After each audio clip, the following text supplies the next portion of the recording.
पुण्यात्माओं, परमात्मा का जो ज्ञान है परमात्मा ही करा सकता है। जीव अपनी शक्ति बल से या अपने अभ्यास प्रयत्न से परमात्मा को नहीं जान सकता। अगर ये जान सके होते तो हजारों वर्ष इन्होंने समाधि मेडिटेशन करके देख लिए। अब जो 2.5 घंटे सुबह 2.5 घंटे शाम भक्ति करके मोक्ष का दावा करते हैं वो खोखला दावा उनका।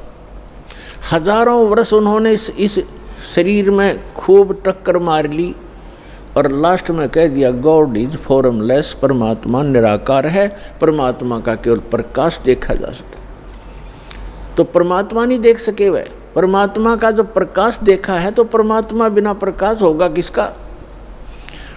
वो तो ऐसा है जैसे ये शरीर है हमारा, ये ऐसा है जैसे किसी सरोवर तालाब के साथ में कोई मकान बना हो, कोई महल बना हो और उस सूर्य का प्रकाश उस सरोवर के जल से रिफ्लेक्ट होकर प्रतिबिंब होकर के और उस मकान की किसी छत पर लग रहा हो, तो वहाँ उसका प्रकाश तो सूर्य का है लेकिन वो सूर्य नहीं है। और कोई ये कहे ये प्रकाश तो सूर्य का है जो घर में हम देख रहे हैं, लेकिन सूर्य निराकार है, तो क्या वो बुद्धिमान व्यक्ति हो सकते? तो इस शरीर रूपी महल में उस परमात्मा का रिफ्लेक्टेड यानी प्रतिबिंब का जो बना हुआ प्रकाश है, प्रतिबिंब देखते हैं ये लोग। और लास्ट में इन्होंने यही मान लिया कि परमात्मा निराकार है, परमात्मा का केवल प्रकाश देखा जा सकता है त्रिकुटी में या जहाँ भी वो ध्यान का व्यर्थ प्रयत्न करते हैं। तो प्रकाश, परमात्मा बिना प्रकाश किसका हो गया वो? तो परमात्मा निराकार कैसे है जब उसका प्रकाश आपने देखा तो है कहीं वो? तो सूर्य को निराकार बताने वाले और सूर्य का प्रकाश देखने का दावा करने वाले वो बुद्धिहीन प्राणी है। यही यथास्थिति समझ लेना इन अज्ञानी ऋषि महर्षि और आज तक के जितने परमात्मा से अपरिचित संत हैं, उन्होंने यही थ्योरी बताई है। चाहे वो राधा स्वामी पंथ से संबंधित हैं, चाहे वो धन सतगुरु पंथ से, चाहे जय गुरुदेव पंथ से, और चाहे कोई अन्य जितने भी आज तक संत ऋषि महर्षि आप जिससे भी विचार सुनोगे, परमात्मा निराकार है। और जो निराकार और साकार दोनों स्थिति बताते हैं वो कति अनजान है। वो कहते हैं परमात्मा मूलतः तो वो निराकार ही है, लेकिन यहाँ साकार बन कर आता है जैसे श्री राम और श्री कृष्ण रूप में। कोई बात हुई? फिर निराकार साकार अलग कैसे हो गया? तो साकार मानो या निराकार मानो उसको, तो दोनों स्थिति नहीं होती किसी वस्तु की।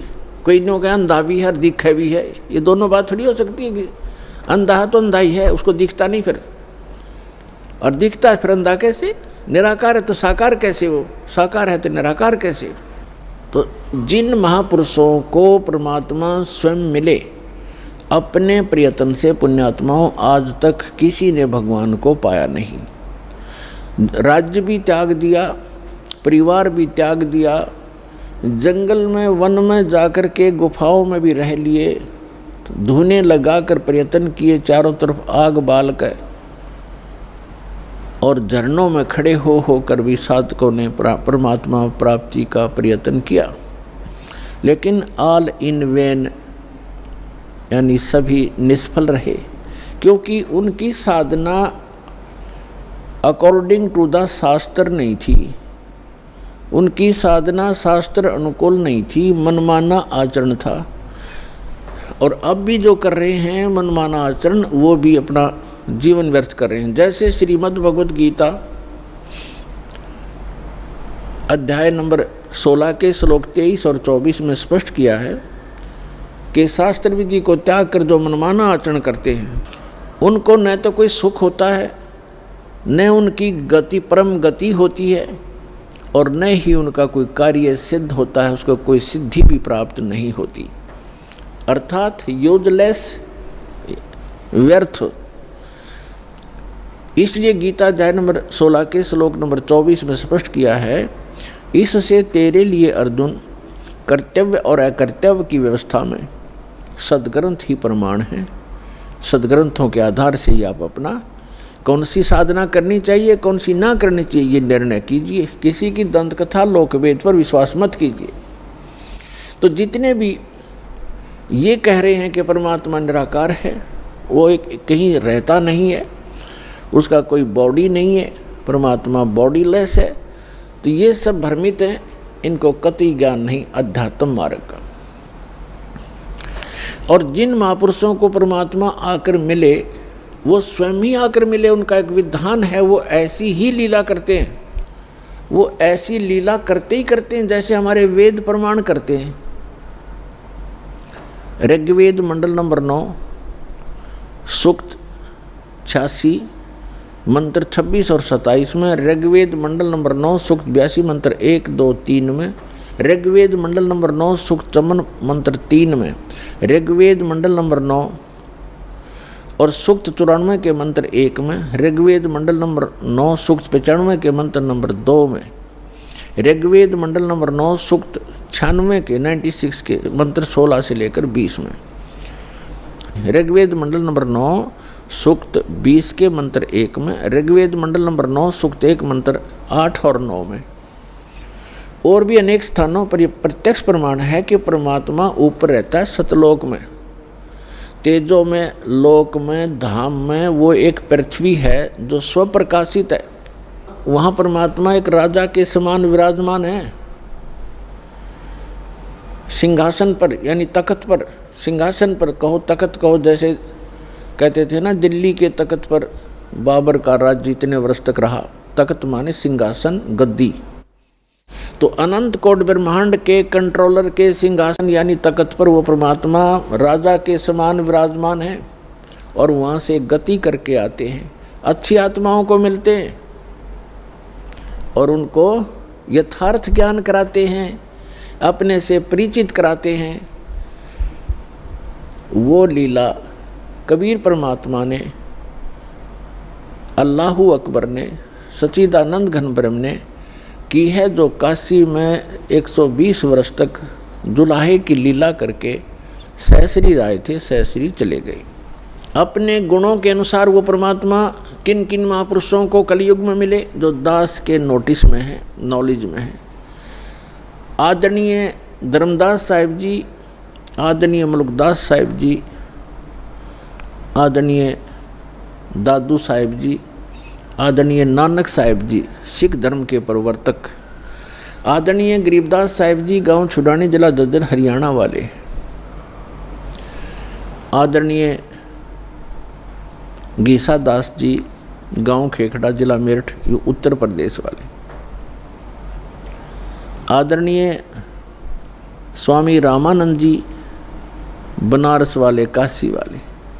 इन महापुरुषों को वो परमात्मा अपनी लीला अनुसार, अपने गुणानुसार मिले और इनको सचखंड लेकर गए। धर्मदास जी को जब सचखंड लेकर गए, 3 दिन तक वो अचेत रहे, 3 दिन और 3 रात। ऐसे ही मुल्कदास जी को लेकर गए, वो भी 3 दिन तक अचेत रहे। ऐसे ही नानक जी को लेकर गए, सिख धर्म के प्रवर्तक को, 3 दिन तक वो लापता रहे। उनका शरीर कहीं जंगल में रख दिया, उनकी आत्मा को लेकर परमात्मा सचखंड गए। तीसरे दिन उनको वापस छोड़ा।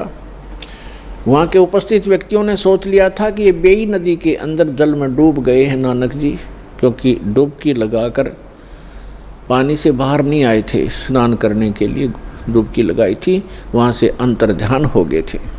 इसी प्रकार आदरणीय दादू साहिब जी को परमात्मा लेकर गए थे, 3 दिन तक वो भी अचेत रहे थे, 3 दिन 3 रात। और तीसरे दिन फिर आकर के परमात्मा ने उनकी आत्मा वापस डाल दी थी, वो सचेत हो गए थे। उसके बाद आदरणीय गरीबदास साहिब जी को भी परमात्मा दिन के 10 बजे मिले थे, खेतों में, जंगल में गौ चरा रहे थे वहाँ पर, तो वहाँ से लेकर गए थे। और उनको उसी दिन शाम को देर रात तक वापस छोड़ दिया था, उनको मृत जान करके चिता पर रख दिया गया था। चिता प्रज्वलित करने से पहले ही परमात्मा ने उनकी आत्मा को प्रवेश कर दिया बॉडी में और एकदम वो खड़े हो गए। इसी प्रकार आदरणीय गीसा दास साहिब जी भी 3 दिन और 3 रात तक ऐसे ही अचेत रहे थे और तीसरे दिन परमात्मा ने उनकी आत्मा को छोड़ा था। तो इसी प्रकार रामानंद जी भी कुछ घंटों तक ही परमात्मा के साथ ऊपर रहे थे, 5-6 घंटा, और फिर उनकी आत्मा को जो वापस छोड़ा तो वो परमात्मा के गवाह बने, साक्षी बने। तो पुण्यात्माओं, उनमें से आदरणीय गरीबदास साहिब जी गांव छुडानी, जिला झज्जर वाले, इनको परमेश्वर ने अपना यथार्थ ज्ञान पुनः दिया। वैसे तो अन्य महापुरुषों को भी बताया, लेकिन उस समय की वाणी जो है बीच में थोड़ी बहुत कोई रह जानी थी, इधर उधर पूरी संग्रहित नहीं हो पानी थी। तो गरीबदास जी के रूप में परमात्मा ने उस प्यारी आत्मा के माध्यम से अपना कंप्लीट ज्ञान दिया।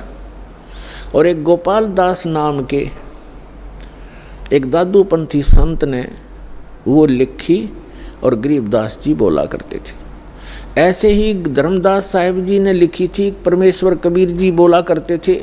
लेकिन इतने समय गुजर जाने के बाद उसमें मिलावट हो जाना स्वाभाविक था, इसलिए परमात्मा ने आदरणीय गरीबदास साहिब जी के द्वारा अपना यथार्थ ज्ञान पुनः प्रकट करवाया। और इसका प्रमाण उन्होंने पहले ही बोला था कि 12वां पंथ गरीबदास पंथ होगा और गरीबदास जी के माध्यम से मेरी वाणी पुनः प्रकट होगी, प्रकाश होगा। तो गरीबदास जी ने बताया है, हम सुल्तानी नानक तारे दादू को उपदेश दिया, जात जुलाहा भेद न पाया, यो काशी माहे कबीर हुआ। गरीबदास साहिब जी कह रहे हैं कि हम इंक्लूडिंग मी यानी गरीबदास सहित नानक जी को, अब्राहिम सुल्तान अधम को और दादू जी को, गरीबदास साहिब जी कह रहे हम सब को पार किया। किसने? परमात्मा कबीर जी ने। और कौन है वो कबीर जी? जो धानक रूप में, जो लाहे रूप में काशी में 120 वर्ष तक रहे थे। वो परम अक्षर ब्रह्म, वो सत्य पुरुष, वो अकाल मूर्त हैं, वो शब्द स्वरूपी राम है। हम सुल्तानी नानक तारे दादू को उपदेश दिया, जात जुलाहा भेद न पाया, वो काशी माहे कबीर हुआ। अनंत कोटि ब्रह्मांड का एक रति नहीं भारे, सतगुरु पुरुष कबीर हैं कुल के सिरजनहार। आदरणीय नानक साहिब जी ने कहा, जो गुरु ग्रंथ साहिब के पृष्ठ नंबर 24 पर अंकित है वाणी कि एक सवान दुई सवानी नाल भलके भौकाई सदा बिहार, कूड़ छुड़ा जूठा मरदार, ये धानक रूप रहा करतार। तेरा एक नाम तारे संसार में, एहो आस एहे आधार, और धानक रूप रहा करतार। फाई सूरत मलुकी वेश, ए ठगवाड़ा ठगी देश, खरा सियाणा भौता भारी, धानक रूप रहा करतार। परमात्मा सचखंड में लेकर गए आदरणीय नानक साहिब जी को। फिर परमेश्वर ने उनको बेई नदी के किनारे वापस छोड़ दिया सशरीर। तो उसके बाद उन्होंने, परमात्मा ने सचखंड में कहा था कि मैं काशी में रहता हूँ, जुलाहे का काम, दानक का काम करता हूँ और सतनाम दूंगा, वहाँ आ जाना, सतनाम से मोक्ष होगा बच्चा, और कोई तरीका नहीं। तो नानक साहिब जी एक सुल्तानपुर शहर में एक नवाब के यहाँ मोदी खाने में नौकरी करते थे। वो नौकरी त्याग दी, सच्ची सरकार की नौकरी के लिए चल पड़े। बनारस में पहुँचे, जब देखा जो सचखंड में देखी थी जो सूरत, और वो देखा वहाँ एक जुलाहे के रूप में कपड़ा बुनते हुए, तब कहा था फाई सूरत मुल्क की वेश, ए ठगवाड़ा ठगी देश, खरा सियाणा बहुता बार ये धानक रूप रहा करता रहे। कहा था ये बोली आत्माओं, देखो ये लोगों आओ, ये अपने आप को छुपाए बैठा है, ये ठग है, ये ठगवाड़ा है। प्यार में रो रो कर कह रहे थे, ये बैठा धानक रूप रहा करता और धानक रूप रहा करता। इसी प्रकार मुल्कदास जी ने कहा, दादू साहिब जी ने कहा है कि जिन मुख को निज नाम दिया सोए सतगुर हमार, दादू दूसरा कोई नहीं ये कबीर सिरजनहार। और मुल्कदास जी ने कहा था, जपो रे मन साहेब नाम कबीर, जपो रे मन परमेश्वर नाम कबीर। और फिर कहा है कि दास मलोक सलूक कहत है, खोजो खसम कबीर, जपो रे मन परमेश्वर नाम कबीर। काफ़ी लंबा प्रकरण है, लेकिन हम थोड़ा थोड़ा आपको प्रमाण दे रहे हैं। और आदरणीय धर्मदास जी ने कहा है, आज मोहे दर्शन दियो जी कबीर, आज मोहे दर्शन दियो जी कबीर, सतलोक से चल कर आए, सतलोक से चल कर आए, काटन काल की जंजीर, आज मोहे दर्शन दियो जी कबीर, आज मोहे दियो जी कबीर। तो ऐसे इन महापुरुषों ने परमात्मा के गुणगान किए।